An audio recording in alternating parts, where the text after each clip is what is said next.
tried everything to overcome emotional eating but still feel super stuck? I've been there too. For 20 plus years, I struggle with emotional eating, but I finally broke free, and I'm really looking forward to sharing 5 steps to breaking free in this video so that you too can find the same peace and freedom. I've had the gift of helping women worldwide to break free of emotional eating and finally find the peace and confidence they truly deserve. Just like my beautiful client Onami, who shares, before I met Giulia, I honestly never thought that I'd be able to overcome these struggles with my body and food.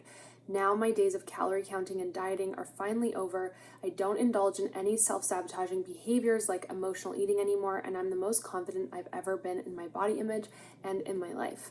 This is the work that I love so much. It's truly my passion. And so if you're really struggling with emotional eating and you would love to break free, I would love to connect with you one-on-one. There's a link below in the description to connect with me directly and book a free discovery call. Now let's jump into the video. I just want to say I really know how hard it is to struggle with emotional eating. I dealt with this for 20 plus years of my life. I know how much shame and guilt we carry, and I just want to send you a big hug and let you know that you're going to get through this, and I'm so glad that you're here. Okay, tip number 1, first step to breaking free of emotional eating is to ensure that we are not dieting and not doing any restriction with food. Why?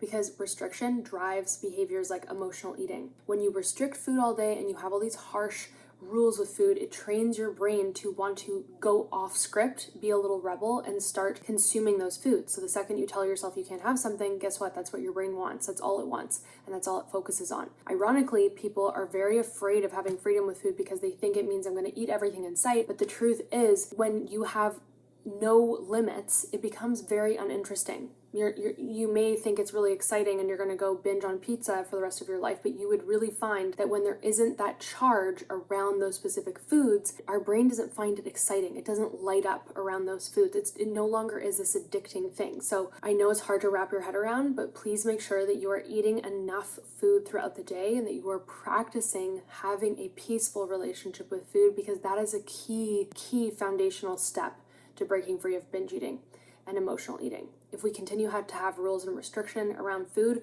we're going to kind of guarantee that we're going to create the conditions for our brain to want to have these emotional eating episodes. So that's the first step. Number 2, we want to bring awareness to the emotions that are actually causing us to binge. So a lot of times we engage in this pattern of emotional eating and we have no idea why. And then we blame ourselves and get stuck in this shame-blame cycle, which just drives more of this pattern. If you can really start to understand, why am I doing this? Where is it coming from? What feelings are driving this? That awareness is going to help us to actually break the cycle and figure out better tools to support you and those emotions. So a really easy way to do this is to grab a journal, have a dedicated journal to this specific area of your life that you're healing, and every day have the practice at the end of the day, if that works for you, to write about your day. Stream of consciousness, how did it go?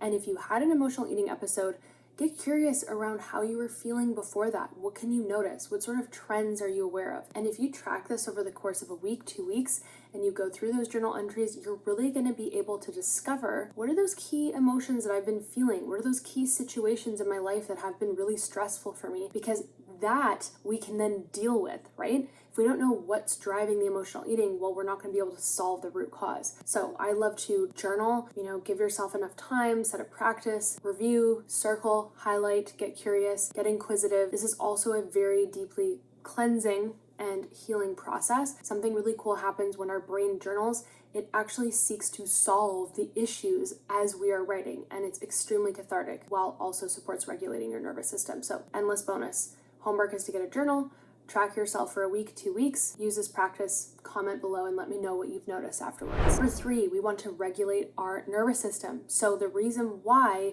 we engage in patterns like emotional eating is because our brain is so intelligent, and at a certain point in your life, there was an amount of stress that you could not cope with internally. And so what happens? Our brain and our nervous system is so deeply intelligent, it found a little strategy for you of emotional eating to deal with all this uncomfortable stuff in your body. That enabled you to feel safe in that moment temporarily. And then because it kind of worked, just has become reinforced over and over and over again to the point where it's become a habitual pattern. The problem with this today is that there are many, many, many other tools that are much more useful and actually provide you with a sense of internal safety. And emotional eating, in today's time, isn't really serving you, because after you do it, you don't feel safe. You actually feel filled with feelings that are the opposite of safety, right? Like guilt, depression often, shame, all those different type of emotions. So what we want to be able to do is to support in regulating our emotion when we are experiencing stress and build more capacity within our nervous system to handle and cope with stress and our stressful emotions, such that our body doesn't need to reach outside of itself for things like food to feel safe. Hopefully that concept makes sense. And you can imagine, even if you think back to when you would have started this pattern, many of us were children, right? And we didn't have the tools back then. So really, you want to imagine thanking that past self for saving you and having this strategy that's been really helpful for you. And we're going to just tell that little past self, I'm going to teach you something better today that's going to be so much more healing for us.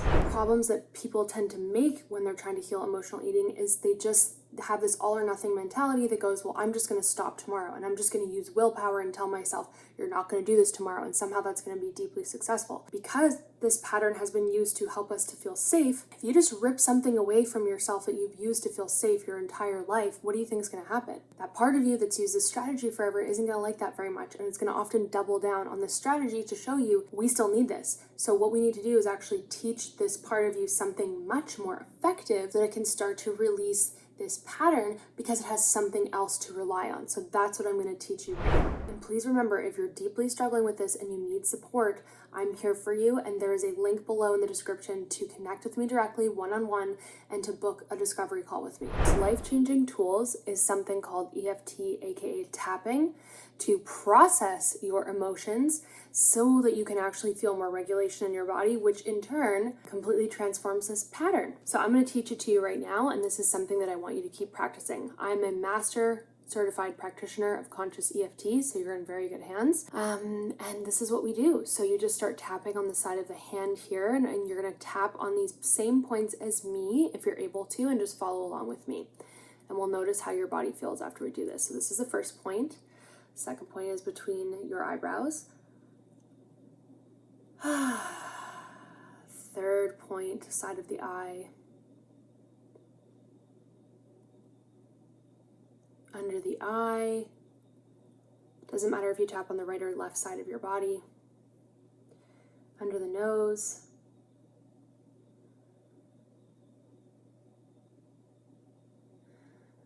Chin.